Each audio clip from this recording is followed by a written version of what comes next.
मैं तो अपनी माँ के बगैर एक पल भी नहीं रह सकता। ना जाने बेटियां ये हुनर कहाँ से लाती हैं।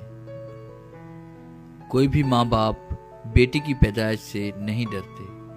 अगर वो डरते हैं तो बस बेटी के नसीब से। खिलती हुई कलियां हैं बेटियां, माँ बाप का दर्द समझती हैं बेटियां। घर को रोशन करती हैं बेटियां, लड़के अगर आज हैं तो आने वाला कल हैं बेटियां। एक मीठी सी मुस्कान है बेटी, ये सच है कि मेहमान है बेटी। उस घर की पहचान बनने चली जिस घर से अनजान है बेटी। मायका भी होता है, ससुराल भी होता है, मगर घर नहीं होते बेटियों के। मायका तो कहता है बेटियां तो पराई हैं, ससुराल कहता है पराए घर से आई हैं।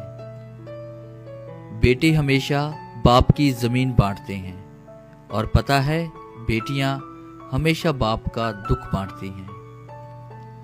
सारे जहां की खुशियां मैं तुझ पर लुटा दूं, जिस राह से तू गुजरे वहां फूल बिछा दूं। होगी विदा तू जब भी मेरी आंगन से बेटी, ख्वाहिश है यही जमीन से लेकर पूरा आसमां सजा दूं।